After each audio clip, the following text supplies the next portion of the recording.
Hi, I'm Effie and yesterday we had a book haul. So today it's time to unhaul some books, make some space on my shelves.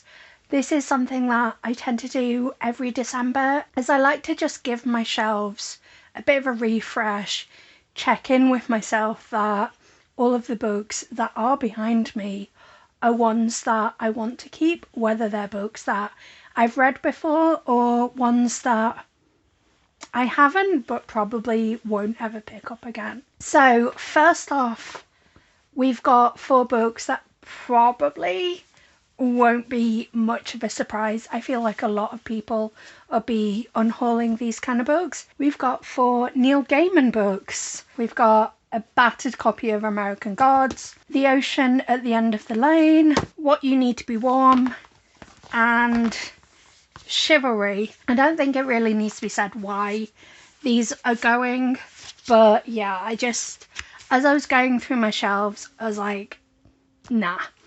Even just like looking at his face, I'm like, no, do not want him on my shelves. Goodbye, Gaiman. You Should See Me in a Crown by Leah Johnson. I don't remember too much about it, but I think this was a sort of middle of the road book, so I had a fine time reading it, but I don't think I'm ever gonna reread it, and that's fine. Like, not every book needs to be the best thing you've ever read. After You, I feel like my copy of Me Before You is somewhere around. Ah, here it is. And Me Before You, I actually really enjoyed these books. But again, I just don't think I'm ever going to reread them. And I think part of it is that Me Before You is by far the best book in the series, and there's a pretty serviceable film version, and that's probably what I will end up doing if I want to consume this story again. Killer Content by Kylie Roach. This is not a book I've read. It was meant to be a buddy read with my best friend, but we are famously terrible at buddy reads. We always have the best of intentions, and I would say that we have a success rate of maybe 25%. Like, we'll often accidentally buddy read things, but planned buddy reads, we can't seem to get our act together. But the reason I am unhauling this is that I remember she really didn't enjoy it, so I'm like, well, why am I gonna spend time reading a book that my best friend didn't enjoy? And as I discovered at the start of this year, when I read her best and worst of last year, we have a pretty good success rate in terms of our tastes matching up. So I think if she didn't enjoy it, there's a very, very high chance I'm not going to enjoy this. Trigger by C.G. Moore. This is a novel in verse about a young man who wakes up in a park and realizes that he has been essayed. I think it's an important story that needs to be told, but I had a really hard time getting on board with the format. I don't know if it's that novel in verse isn't a format that I particularly get along with, or if it's just that this particular one didn't work for me. It felt less like in verse and more like not enough words had been used to convey the story. I don't know. But the thing is, I'm sure there is a reader out there who's going to absolutely devour this book, and there's going to be many readers that this resonates with, but it's just not one that I'm looking to keep. Prozac Nation by Elizabeth Wurzel. Similar situation to Me Before You in that I've read it and had a good time when I read it, but there is a really good film available, and that's probably going to be my preferred way of taking in this story. I also think it's the kind of book that's very heavy and you have to be in exactly the right mindset for, and there's no guarantee that that is going to be me like at any foreseeable point in the future. But when I did read it, I did have a good time with it. Well, I mean, as much as you can have a good time with this story. Descendant Machine, I don't know. I look at this cover and I go, yeah, not for me. It is sat on my shelves for a year, and pretty much throughout the whole year, I've kind of looked at it and gone, yeah, I don't want to read that. That is not something that I'm going to reach for. It's not something I'm interested in. So it's just going away. Oh gosh, this book's all like annotated and stuff. Maybe I won't unhaul this. Who's annotated it though? I don't recognise the handwriting. At least I don't think I do. Okay, yeah, this one's actually staying. Me and My Love of Marginalia. The Language of Seabirds is a book that I haven't read. And my reason for getting rid of it is that I just think it's probably going to read a little young. Obviously, there's no limit on at what point you need to like stop reading books that are for a younger reader, but I think some stories that are aimed at younger readers are mostly intended for younger readers, and obviously that is perfectly fine. I just don't think it's going to be a story I'm going to connect with because it is a little on the younger side. We've got a couple of graphic novels here. So we've got Mycroft Holmes and the Apocalypse Handbook, which appallingly awful. I despise this, and that's all I'm gonna say on that one. And then we've got Green Lantern Rebirth, which I just don't see myself reaching for. I also have a hard time with stories in this format that are part of a much larger world. I find them very frustrating and not necessarily enjoyable, so I'm just going to get rid of it. Panic by Jeff Abbott. This is a book that I can never remember if I've actually read or not, and it's one where I know I've definitely read the start, because the start is something that's really stuck in my brain, but I don't know if I've read any further than that, and because the start is so intriguing, I've kind of wanted to pick it up, continue, see if I actually do remember the story. But I've been doing that for a couple of years and I'm obviously not going to pick it up, so I'm just going to get rid of it. Blacktop Wasteland, S.A. Cosby. I've heard amazing things about this book, but I had such a bad time with Razorblade Tears in that it just wasn't the kind of book that I want to read. I think part of it was that it felt missold. So because I had such a sort of negative experience, I don't think I'm going to reach for this. Like, I want to read this. I just don't. A Sprinkle of Stories by Michelle Harrison. This is a really simple one in that as I was going through my shelves, I realised that I had 2 copies of this, so I'm just going to get rid of one. Simple as that. The Weight of Blood by Tiffany D. Jackson. If you saw my haul yesterday, you'll know that whilst I love Tiffany D. Jackson's writing, her horror hasn't really been hitting for me. And with shelf space being somewhat limited and, you know, it just not being my favourite, I just think it's time for this book to go. House of Sky and Breath and House of Earth and Blood. There's nothing particularly exciting about the reason I'm getting rid of these. It's just that I own the Illumicrate copies and these are hefty tomes. So I just don't need 2 copies of these. Like, these are both the Waterstones exclusive edition, but I mean, I don't particularly care about the bonus chapters anyway, so I'm just going to get rid of them and hopefully someone who is a bigger fan and want these copies. Twisted Love by Anna Huang. This, I was really surprised by how much I enjoyed this book.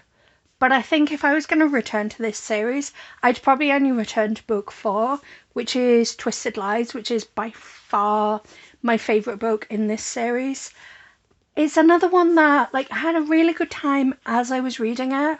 I just don't think I'm going to reread it in the future. A Game of Life and Death by Trina Campbell. Yeah, Trina Campbell. I got this Yalk a couple of years ago, like the only time I've been to Yalk.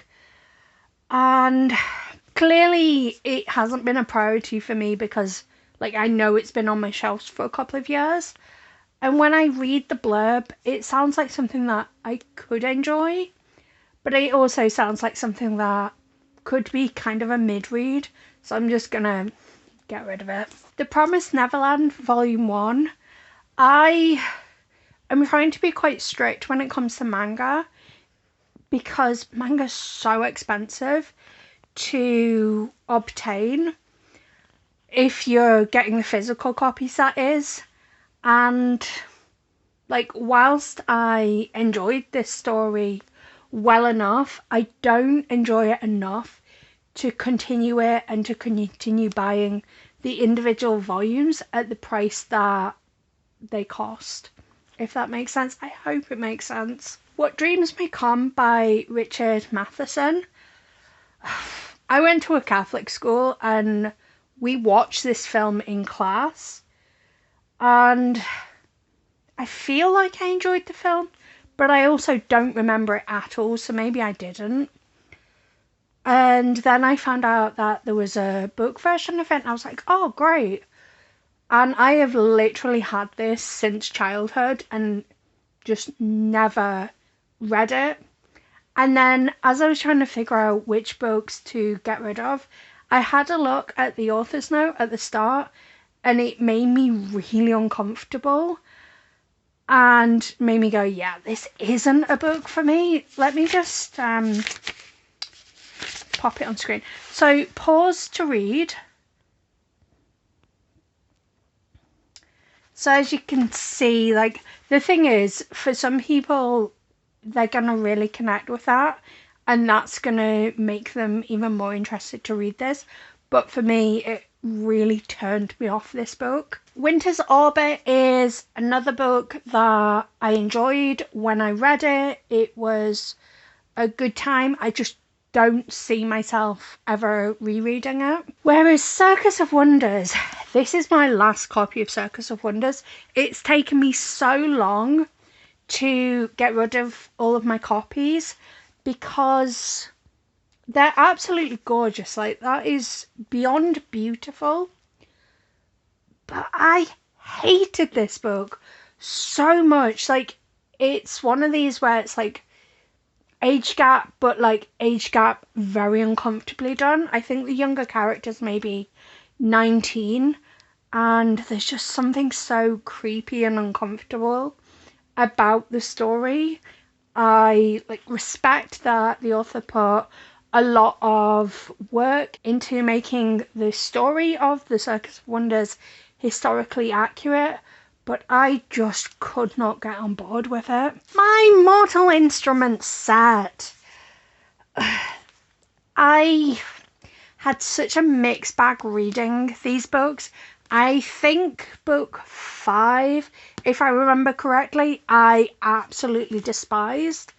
And for that reason alone, I'm never going to reread this trilogy? No, this 6-book series. But even beyond that, I can't see myself spending the time that it would take to actually read all of these books again, because they weren't mind-blowing, they weren't amazing, they just kind of were. A River of Royal Blood is something that I haven't read, and I don't know, I think this is a book that potentially I could be interested in, but I pick it up and I go, I don't see myself prioritizing it.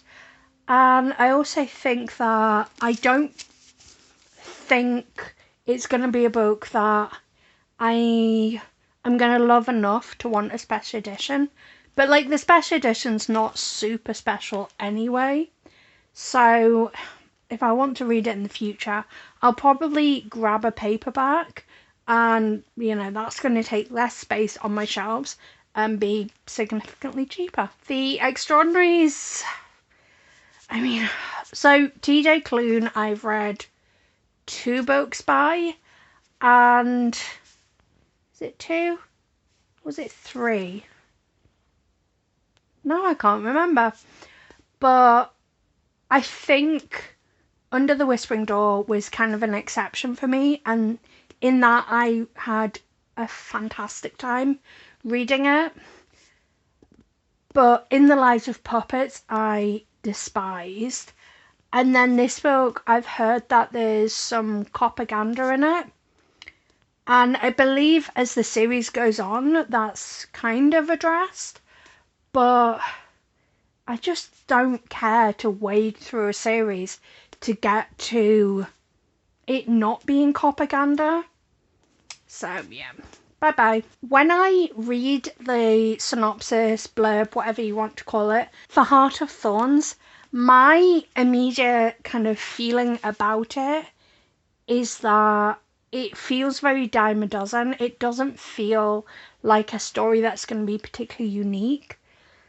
And I don't need it. Like, I think there are enough books that do something similar that I don't need this specific iteration of this story. I hope that makes sense. The Absolutely True Diary of a Part-Time Indian. Quite honestly, I can't remember why this isn't a book that I don't want on my shelves. I have this feeling that the author is not a great guy. And yeah, I'm just gonna get rid of it. Ace of Spades, I read the first chapter before going to Yalk, and I had a hard time getting a sense of place and who the characters were, and just it didn't suck me in. And then obviously I haven't even attempted to pick it up since then, which to me is saying this isn't a book that I'm going to prioritize. And much the same way as A River of Royal Blood, I don't think it's a book that I'm going to love so much that I'm going to care to have a special edition. And again, the special edition's not particularly special. Evocation by S.C. Gibson. This is not even slightly exciting. Basically, I own 2 copies of it. And weirdly, so I ordered this copy on Vinted, probably about 7 months ago now. And it ended up lost. So I ordered another copy. And then a month or 2 back, this just randomly arrived. So I don't need this specific copy. And let me just double check, because having 2 identical copies is making me so nervy, because I'm like, oh, what if I get rid of the wrong one? But no, this is the one I want to get rid of, because the other one's signed and dedicated, so thankfully it'll be easy for me to tell which one I want to keep. The Scarlet Alchemist. I actually really want to read this book, and same for the next 2, but I just don't like this edition. So I'll just quickly tell you the other 2. So we've got A Tempest of Tea and The Temptation of Magic. I would say that The Temptation of Magic, I'm probably more on the fence about wanting to read, but I do very, very much want to read A Tempest of Tea, but I just don't like these editions, and I would much rather the original covers, and I think they're also in paperback, as opposed to these. And then our final book is When the Moon Hatched, and Again, it's not particularly exciting. This is my 4th copy of When the Moon Hatched, and I'm still on the fence about what I think about this book, if I'm being completely honest. But I very, very, very much do not need 4 copies of this book. And this is the standard edition, but it does have a tour specific signature in, which is quite nice. But I also got my paperback edition signed and dedicated, and it's also the tour signature, so I do not need this copy specifically. And that is my unhaul. I feel like it's a bit of a smaller unhaul for me, but I could be completely off base then. It could actually be quite a big unhaul. I don't really know. I hope you enjoyed watching this video. I guess let me know if you think I am making a mistake with any of the books. I mean, with any of the ones I've not read. Like, let me know if you think I should actually give them a chance. But yeah, I hope you enjoyed, and hopefully I'll see you tomorrow for another video. But until then, love you. Bye.